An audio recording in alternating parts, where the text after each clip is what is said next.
देखिए,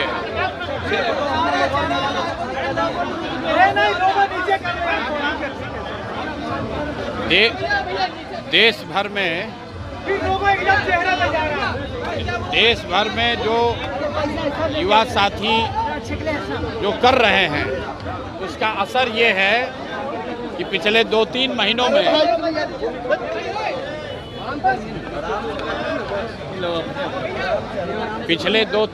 में आप देश में लोकतंत्र की ताकत को देख रहे हैं। इसी बिहार में पिछले 3-4 वर्षों में जितनी बार कोई प्रदर्शन करने आया हो, चाहे समाज का कोई भी वर्ग हो, सब पर लाठी चली है।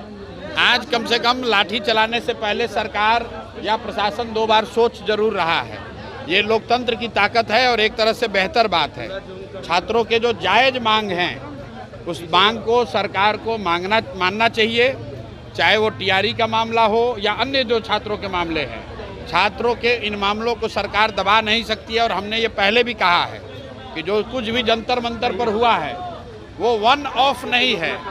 जो यहाँ पर शिक्षा व्यवस्था पूरे देश में शिक्षा का जो प्राइवेटाइजेशन हुआ है, कोचिंग संस्थाओं के जरिए व्यवसायीकरण हुआ है, उसके माध्यम से जो पेपर लीक हो रहा है और जो बड़े पैमाने पर बेरोजगारी है, इन तीनों 4 चीज़ों को अगर आप जोड़ेंगे तो युवाओं में एक बहुत बड़ा वर्ग है जो आज की व्यवस्था से खुश नहीं है।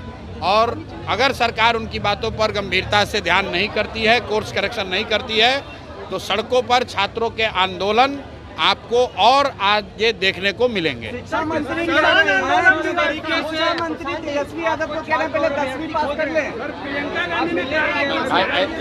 जो लोग मुझे खोज रहे हैं तो हम तो यहीं पटना में ही हैं, रोज यहीं पर घूम रहे हैं। सर, किसानों ने भी आज आंदोलन किया है। किसानों का जो आंदोलन है, ये जो 11 सैटेलाइट सिटी बनाने की योजना की घोषणा सरकार ने की है, तुरंत फुरत में बिना कुछ समझे हुए बड़े उद्योगपति और बिल्डर्स को मदद करने के लिए बिहार के सामान्य परिवार के किसान, सामान्य मध्यम वर्गीय किसानों के ज़मीन को औने पौने दाम पर लेकर बड़े उद्योगपतियों को, बिल्डरों को देने की जो साजिश है और 1 साल उस ज़मीन पर कुछ काम नहीं होगा, कोई खरीद बिक्री नहीं कर सकता है, उसके खिलाफ समाज में व्यापक असंतोष है।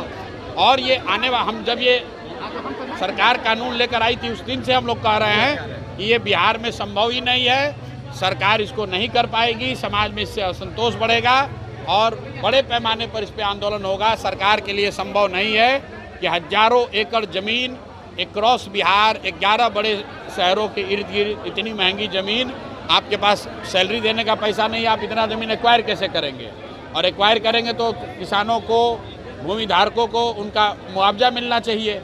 ये कहने से कि ज़मीन का रीडेवलपमेंट करके आपको वापस दे देंगे, उससे ज़मीन का भाव बढ़ जाएगा, ये आर्गुमेंट पर कोई ज़मीन अपना देने वाला नहीं है। शिक्षा मंत्री ने बयान दिया है कि तेजस्वी पहले 10वीं पास कर ले, उसके बाद शिक्षा पे वो सुझाव देंगे बिहार सरकार। ठीक बात है।